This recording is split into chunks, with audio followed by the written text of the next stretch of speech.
Ao pretender abordar o tema da influência dos espíritos em nossa vida, nós não poderíamos, a priori, deixar de consultar aquela que é a obra basilar e primeira da doutrina espírita, trazido a lume pelo nosso emérito Allan Kardec, que, em pouco mais de 1000 perguntas, nos traz de forma abrangente a introdução ao estudo do Espiritismo. E nesta mesma obra, na questão 459, abordando os temas relativos à influência dos espíritos no mundo corporal, pergunta ele aos nossos irmãos desencarnados: influi os espíritos em nossos pensamentos e atos? E a resposta que os amigos espirituais nos oferecem é a seguinte: muito mais do que imaginas. Influem a tal ponto que, de ordinário, são eles que vos dirigem. Ao responder à questão proposta por Allan Kardec, surpreende que os espíritos nos apresentam uma visão muito aquém do que normalmente nós costumamos cogitar. Dizem eles que, de ordinário, o que seria o contrário do extraordinário, do eventual, então dizem-nos eles que frequentemente são os espíritos que nos dirigem. Vamos tentar entender a resposta dos espíritos através de uma alegoria, de uma figura simbólica. Imaginemos que nós, espíritos encarnados, pudéssemos ser comparados a um automóvel, cuja direção, cujo volante, caberia àquele que for incumbido de trafegar com este corpo durante a vida. O que os amigos espirituais nos alertam é que, mais das vezes, este veículo não está sendo dirigido por nós mesmos. E que, muitas vezes, nós nos deixamos levar pelos espíritos, tanto em nossos pensamentos, que são visitados por eles, e em nossa mente os seus pensamentos se misturam aos nossos, como também nas nossas realizações, que as mais das vezes as tomamos na companhia de bons amigos espirituais ou de companheiros mais atrasados, muitas vezes desejosos de que nós realizemos coisas e fatos que se tornam negativos para todos nós. Em 1964, o mentor espiritual André Luiz, que, através especialmente da mediunidade de Chico Xavier, nos trouxe ao conhecimento diversas obras espíritas, das quais o nosso lar se tornaria mais conhecida por ter ganhado as nossas telas cinematográficas. Em 1964, ele dá uma mensagem que fora publicado no Anuário Espírita daquele ano.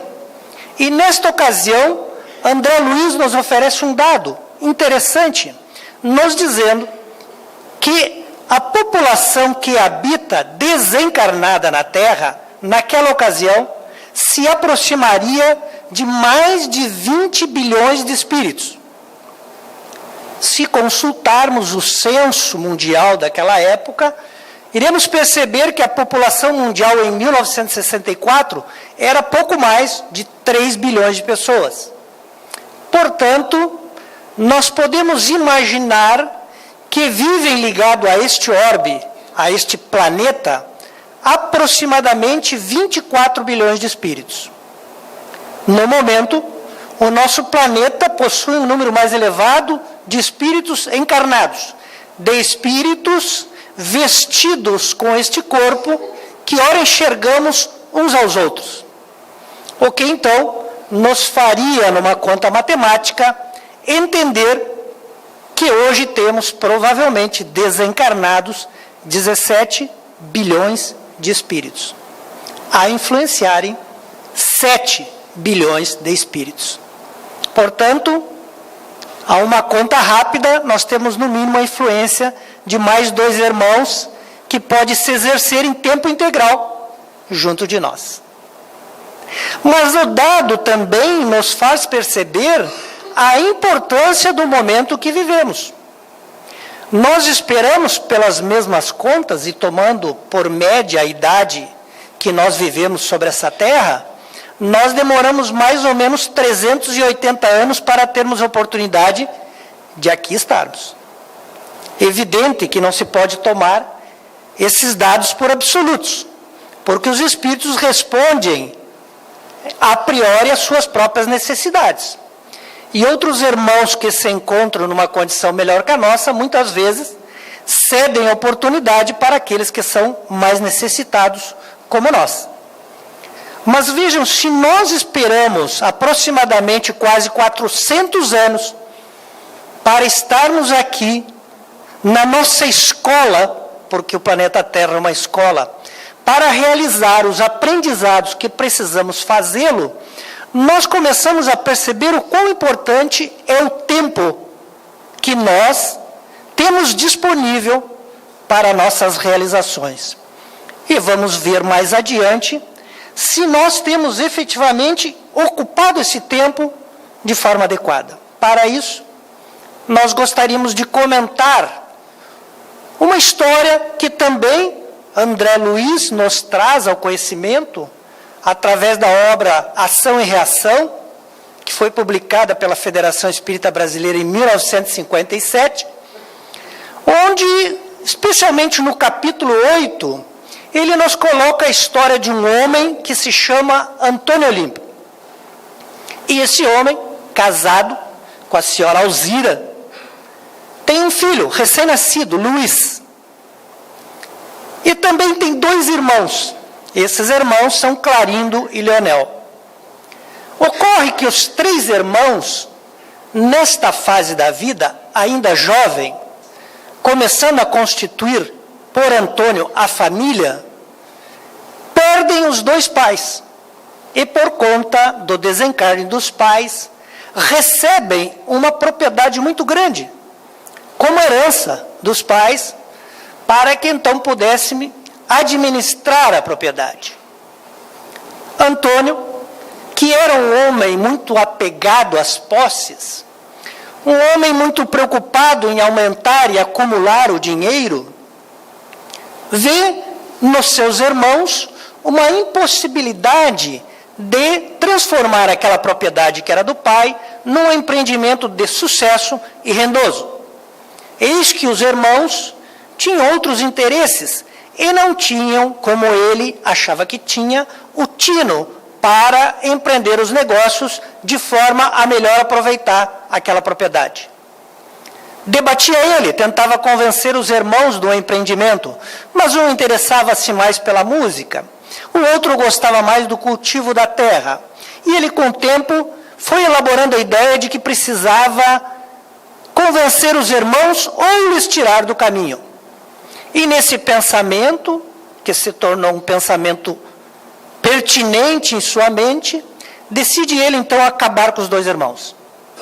Oferece aos 2 irmãos um licor como um entorpecente e convida-os para um passeio de barco por um lago que tinha na propriedade. E quando os 3 estavam dentro do barco e com o barco no lago fazendo o passeio para examinarem a propriedade, ele então vira o barco. Eis que os 2 irmãos, então sob efeito da droga, não conseguem se salvar. E ele, que nada tinha tomado, então vem até estar seguro na terra e aborda para os vizinhos como se aquilo tratasse-se de um acidente e não do que de fato tinha ocorrido, que eram os 2 homicídios que tinham cometido. Como ele não acreditava a vida após a morte, entendeu que o problema estava resolvido. E assim, empreendeu as providências necessárias para que fizesse o empreendimento. Mas, de fato, nós espíritas sabemos que a vida não cessa com o debruçar do corpo físico na sepultura. E aqueles irmãos amados, que tinham em Antônio, o irmão mais velho, que amavam, tornam-se então perseguidores do irmão, porque visualizam que seus sonhos foram jogados por terra, em virtude da recente desencarnação. Por 6 anos, incomodam perversamente o casal dentro de casa, até o ponto em que levam a esposa à loucura total. E ela, no acesso, numa crise, se atira no mesmo lago e também desencarna. Isto posto, era uma provação já prevista para ela nessa encarnação.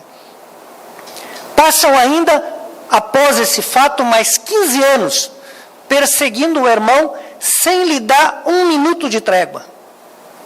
Levam outros espíritos que também têm a ideia fixa no dinheiro, usurários, onzenários, que nada mais se preocupam como o amontoar dos ouros, dos tesouros, das propriedades, para que convivam dentro desta casa, alimentando no irmão a ideia da posse, do dinheiro, e transformando isso num problema dentro da casa, que o leva sempre à desesperação, sem contar as cobranças constantes ao seu ouvido e durante o sono, para que ele em nenhum momento tivesse sossego. Desencarna 21 anos depois do crime praticado. E aí possa-se imaginar que termina, mas não termina. Por mais 20 anos é também perseguido por esses irmãos, que o enclausuram na propriedade e fazem com que ele não possa sair dali, revivendo constantemente o acontecimento que se dera naquele lago. E somente então, passados 40 anos aproximadamente, tem ele a possibilidade, por intervenção da sua esposa, de ser resgatado para uma colônia, onde então esses espíritos tenazes não têm mais condição de localizá-lo, não conseguem mais perceber, descobrir aonde ele estaria. Voltam-se contra o filho. O filho, Luiz, que agora tem 40 anos, e continuam na desenfreada luta de atormentar a Luiz dentro da propriedade. Alimentam-lhe as ideias.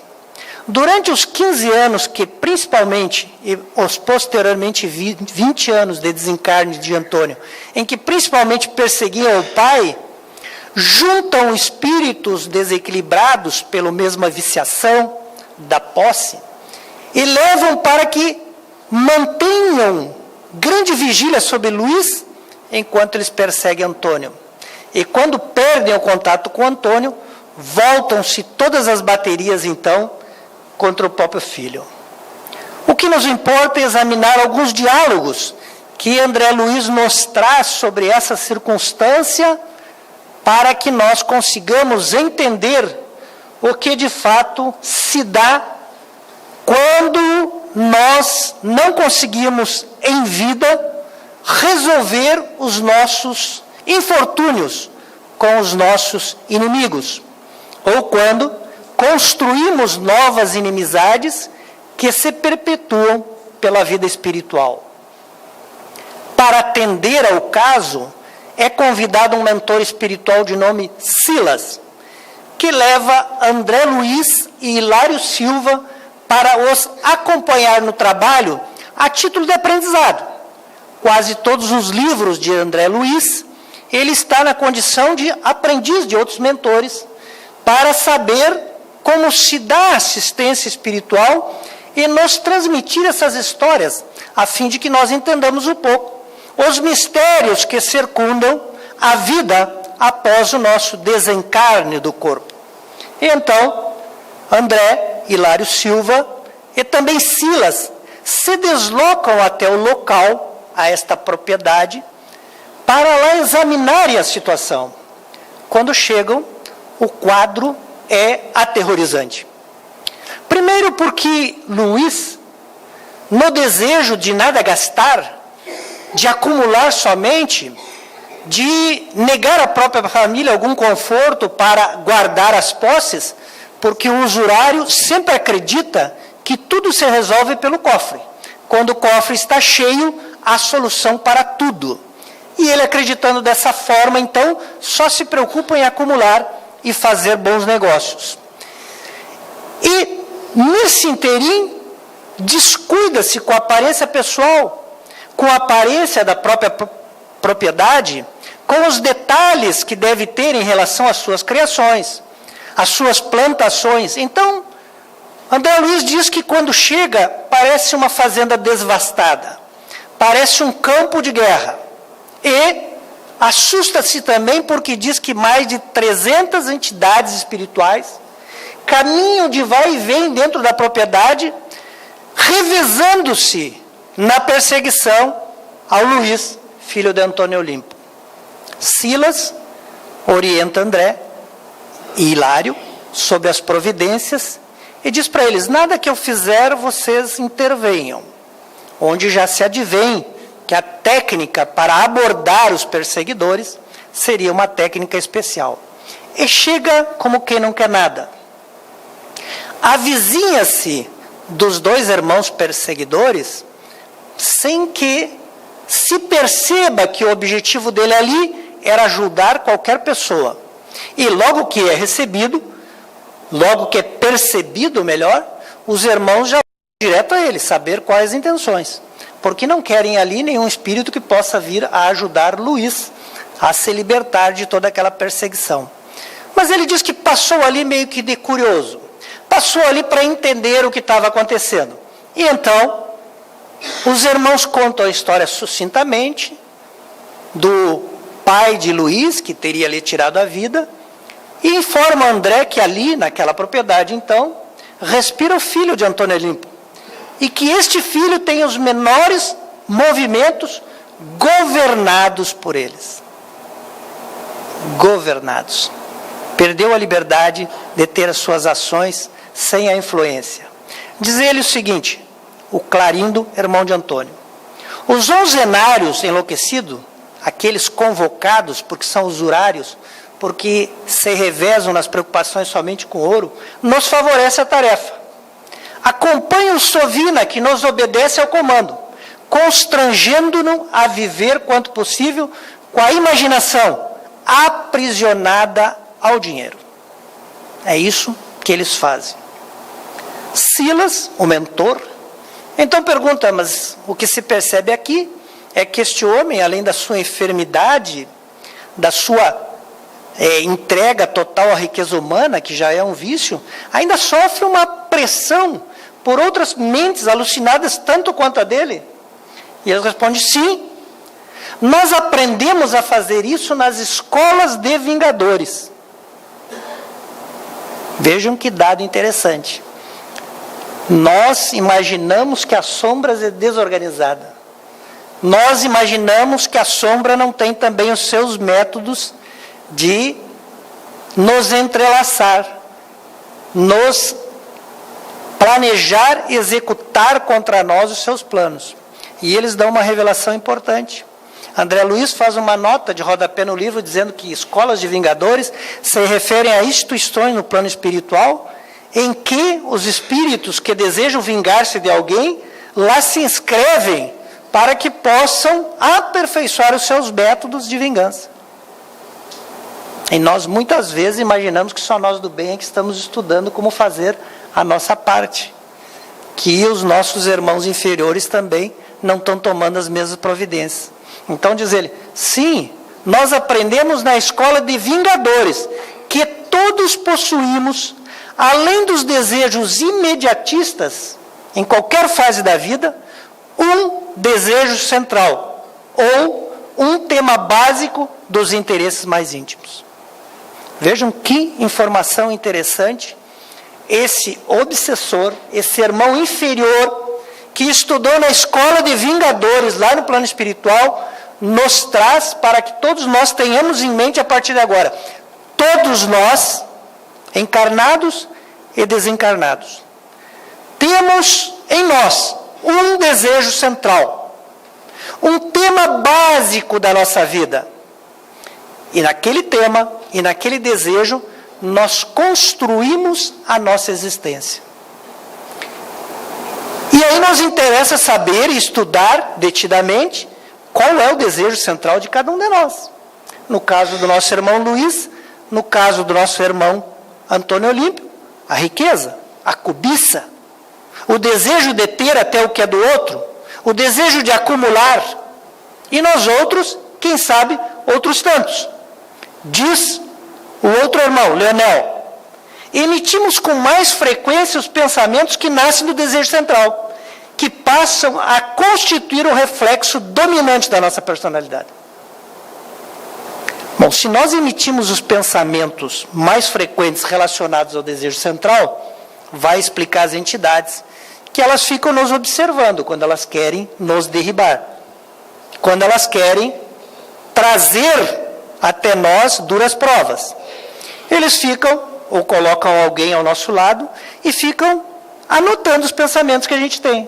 Esse pensamento está relacionado a isso. Aquele pensamento está relacionado a outro. Agora emitiu outro pensamento. É igual ao primeiro, está relacionado à mesma coisa. Frequência. Eles tabulam os dados e vê, 60% do tempo os pensamentos dele estão relacionados a isso. E aí conseguem definir qual é o nosso desejo central. Explica ele. Desse modo é fácil conhecer a natureza de qualquer pessoa, em qualquer plano, através das ocupações e das posições em que ele prefira viver. Prefira. Porque nós estamos falando de desejo. É a pessoa que deseja, não é o obsessor. Não é o espírito infeliz. É nós que desejamos. É o nosso desejo. É aquilo que tem nos alimentado as nossas ocupações, quem sabe, por quantas encarnações. Diz ele, assim é que a crueldade é o reflexo do criminoso. O criminoso se ocupa do crime porque ele é cruel. Esse é o seu desejo central. A cobiça é o reflexo do usurário. A maledicência do caluniador, aquela pessoa que não aguenta não falar mal dos outros. O escárnio, a zombaria, é o reflexo do ironista. A irritação é o reflexo do desequilibrado. Tanto quanto, diz ele, a elevação moral é o reflexo do santo. Então, pelas ocupações, vai se conhecer logo que tipo de personalidade a pessoa tem, o espírito tem. Conhecido o reflexo da criatura, aquilo que ela mais manifesta, que nós propomos a retificar ou punir. Vejam bem, eles não estão dizendo aqui que eles querem prejudicar ninguém. Olha a concepção daquele que se vê vítima e no direito de fazer a justiça com a própria mão, com as próprias mãos. Ele está dizendo, conhecido o reflexo da criatura, que nós estamos nos propondo a retificar ou punir. É isso que eles querem fazer com Antônio Olímpio, é isso que eles querem fazer com Luiz, e é isso que eles querem fazer conosco, quando nós somos vítimas desses irmãos. É um amor que adoeceu, porque eles amavam o irmão, em virtude de um ato impensado que esse irmão comete contra os dois, e os dois se acham no direito, então, de punir, de retificar aquele irmão e a sua família.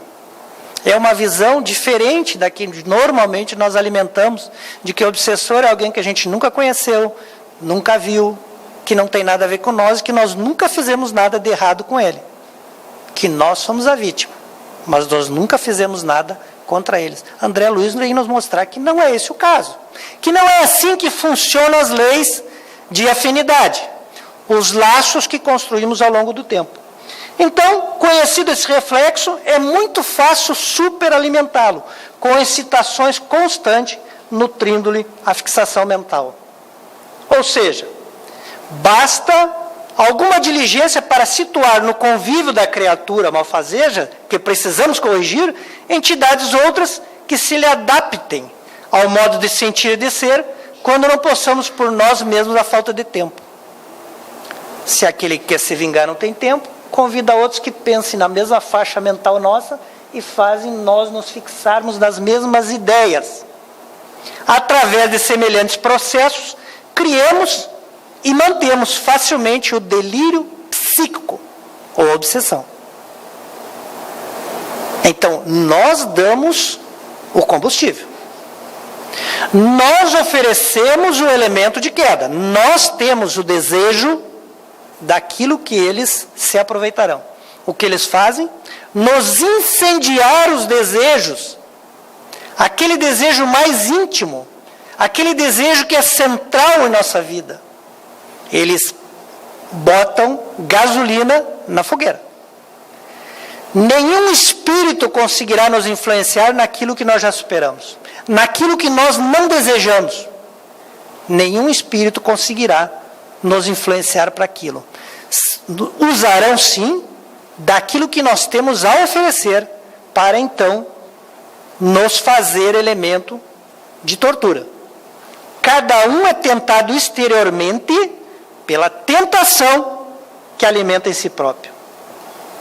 E aí diz Silas, o mentor, cada qual de nós vive e respira nos reflexos mentais de si mesmo.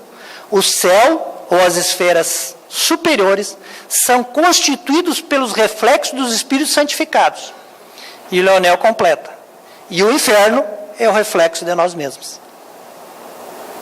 O inferno que se constrói em volta de nós é o reflexo do nosso mundo íntimo.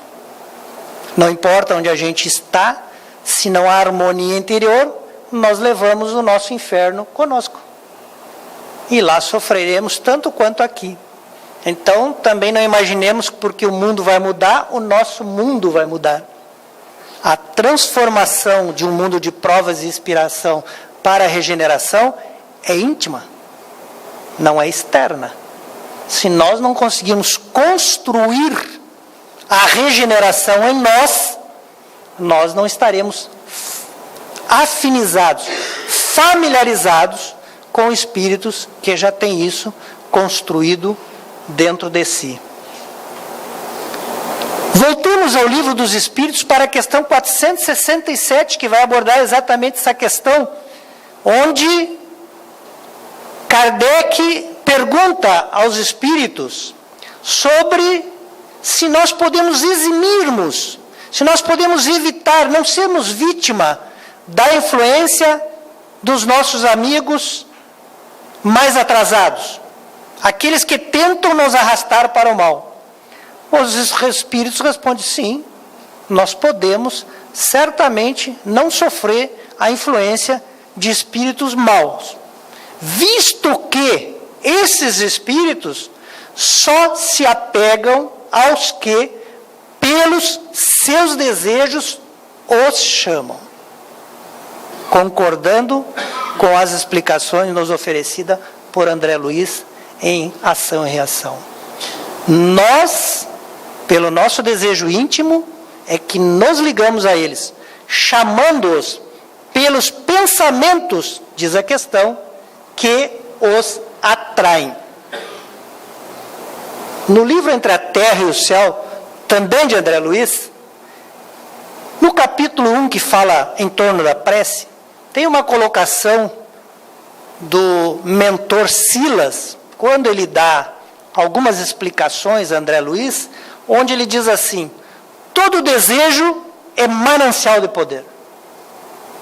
Se nós entendêssemos só essa frase no Espiritismo, nós já estaríamos dado muitos passos à frente na nossa regeneração. Todo desejo é manancial de poder. Então, o nosso desejo central tem um poder muito grande sobre a nossa vida. Os Espíritos dizem que o problema maior deles não é nos tirar de uma situação aflitiva, não é intervir na situação que estamos vivendo. O problema deles é fazer com que nós não desejemos voltar para ela. Alguém está em queda, em sofrimento, por causa do seu comportamento. Os espíritos vão lá, socorrem. A gente, quando está muito desesperado, a gente sempre pede para eles. Quando a gente pede para eles, é da lei, nós nos fizemos influenciados pelos bons espíritos. e eles acorrem a nós. Nos tiram de lá, nos trazem para a sua proteção, nos reerguem. Quando a gente está melhor, a primeira coisa que a gente faz é correr para a mesma vala em que estávamos derrubados. De forma que, para eles intervirem por nós, não é difícil. O difícil é mudar o nosso desejo de estar vivendo aquela situação.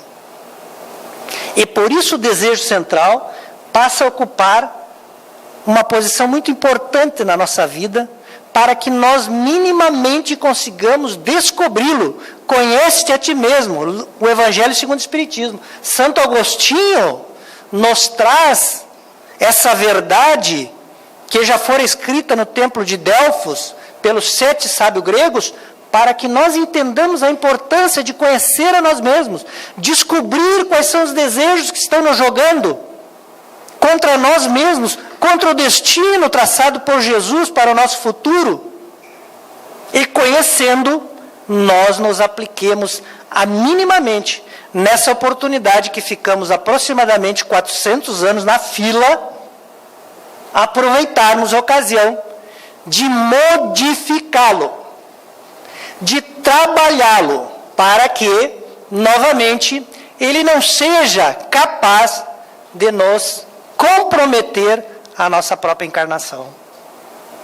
Questão 466 do Livro dos Espíritos, porque a essa altura talvez alguém esteja se perguntando por que Deus permite que esses espíritos nos excite para o mal. É a questão colocada por Kardec. Por que Deus permite isso? Que os espíritos nos influenciem para o mal? Responde os espíritos. Desde que sobre ti atuam influências mas é que as atrai desejando o mal. Portanto, nós estamos obrigados a desejar o bem.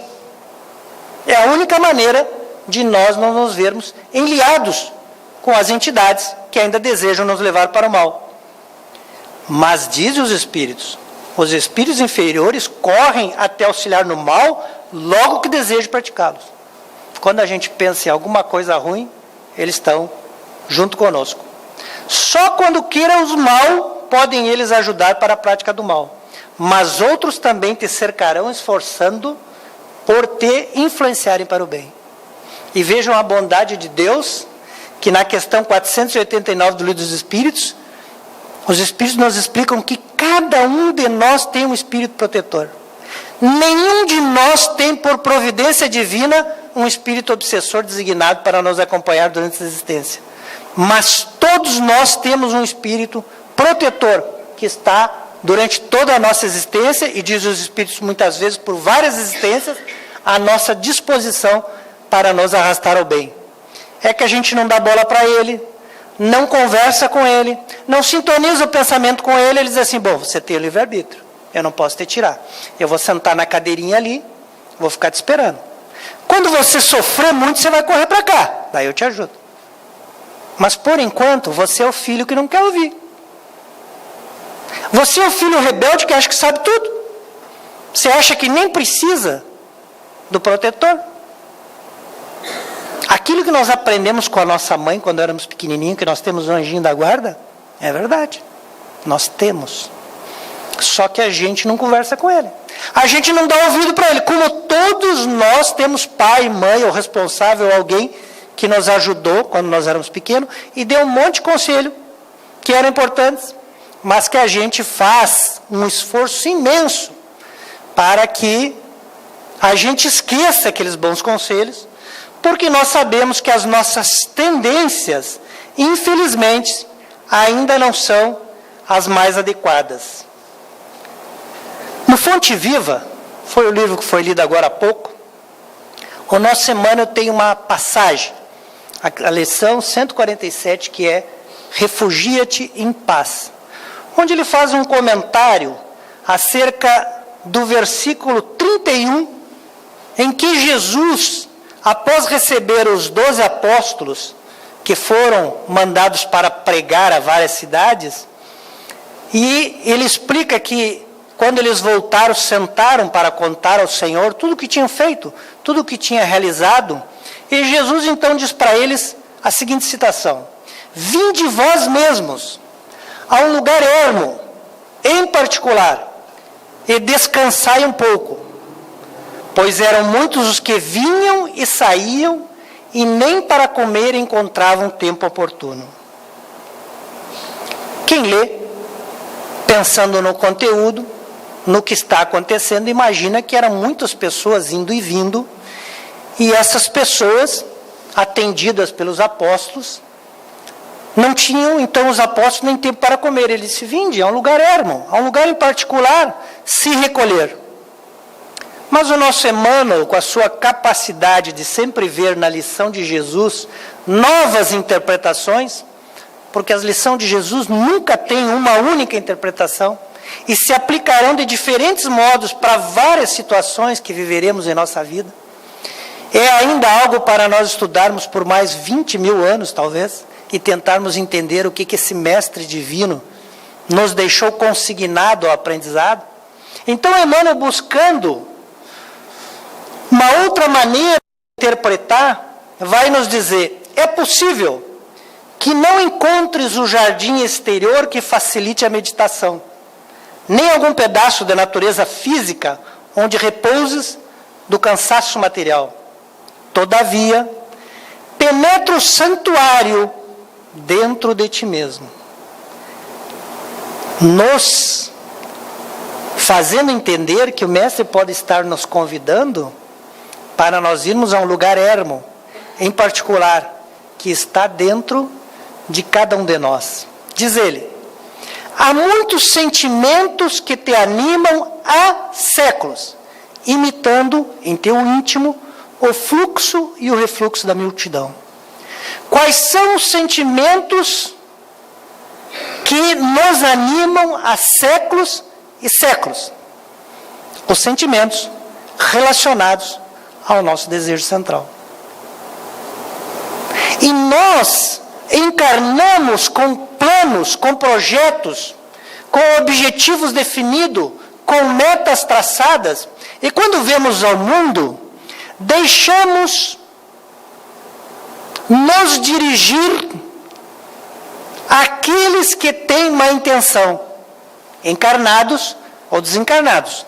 Tem gente que não precisa mais do desencarnado para ser excitado ao mal. Muitas vezes basta você ligar uma televisão, basta você acessar uma internet, não faltarão espíritos para nos excitar ao mal. Se não resolver, a gente tem mais 17 bilhões, que nem todos, mas boa parte também vão se dispor a nos ajudar para a queda. E a gente é tomado dessas propostas daqueles que são do mal, porque o nosso desejo central também é do mal, porque a nossa tendência ainda é de viciação, e a gente esquece. Ah, não importa mais o que eu vim fazer aqui. Não importa mais qual é o propósito da minha estada. Eu vou usufruir desse negócio. Porque a gente sabe que isso aqui é maravilhoso. A oportunidade é maravilhosa. A gente só sabe reclamar, mas é diferente, é porque a gente só registra o mal. A gente nunca registra as coisas boas. Conscientemente a gente sabe que elas existem. Então a gente chega aqui e vê essa maravilha. Pode ir para a praia, pode trabalhar e ganhar muito dinheiro, pode comprar um veículo novo, pode ter uma casa luxuosa, alguns podem não trabalhar. E a gente, acreditando nessa felicidade que o mundo propõe, mas que Jesus não falou dela, nessa felicidade que é a satisfação pessoal, nós então nos jogamos nos nossos desejos e esquecemos que a gente aqui não veio a passeio. Deixamos nos influenciar por aqueles que estão mais propensos ao mal. Muitos podem ser vingadores, a maioria não, é só má companhia. Aliás, má companhia sintonizada e afim conosco. Eu sempre gosto de dizer que os nossos amigos infelizes que nos perseguem e que nos levam e nos excitam ao mal, na verdade, são companheiros com quem nós nos aprazamos nos encontrar por várias encarnações. É agora que a gente conheceu alguma coisa do Cristo que a gente está tentando se renovar. Mas eles sempre foram nossos amigos simpáticos, queridos. Amigos da roda, sentávamos na mesma mesa de bar. Agora que a gente está com essa proposta de sair dessa. Então a gente não pode olhar para eles como se não conhecesse. Tudo amigo, está todo mundo em casa. E a gente então esquece dos propósitos que fizemos com os nossos bons amigos espirituais, que nos aconselharam antes do reencarne: olha, meu irmão, você demorou 400 anos na fila, vê se aproveita para alguma coisa. E agora eles dizem para nós mais que isso, diz: são chegados os tempos. É agora ou nunca. Você pode decidir se você quer aproveitar ou não. Diz o nosso Emmanuel na mesma lição: são os princípios fantasistas de paz e de justiça, de amor e de felicidade que o plano da carne te impõe. Ou seja, nós fantasiamos, nós nos iludimos sobre o que de fato seja paz, justiça, amor e felicidade. Se alguém tem alguma dúvida, pega uma pessoa que está dizendo assim: eu quero viver em paz. Vê o que ela quer. Ela quer paz? Ela quer vida mansa, né? Coisa diferente. Quando a pessoa diz: eu quero ser feliz, vai ver se ela quer ser feliz. Felicidade foi uma coisa prenunciada por Jesus. Felicidade não é satisfação pessoal, é fazer aos outros o que gostaríamos que nós fizéssemos. É a única forma que temos de ser feliz. Se alguém aqui guarda o desejo da felicidade, saiba que a regra já foi dada. E é somente lá que nós nos sentiremos felizes. É somente através da justiça de Deus que nós não guardaremos remorso e culpa. O que tem arrastado os nossos dias. E se nós elevarmos o nosso pensamento diariamente, quando iniciamos o nosso dia, conforme Monod nos diz no Evangelho segundo o Espiritismo, é dever de toda criatura, ao acordar, elevar o seu pensamento a Deus e agradecer por termos tanto e ainda não merecermos. Se nós fizermos isso, certamente nós encontraremos forças para realizar o Conhece-te a ti mesmo, proposta que tem 2.600 anos sobre a Terra. E através dela, nós encontraremos quais os desejos têm nos movido e nos associado ao mal. E então, poderemos rogar a Jesus que nos conceda as condições de superarmos esses desejos e construir em nós os desejos cristãos que nos arrastarão para a vida no reino dos céus.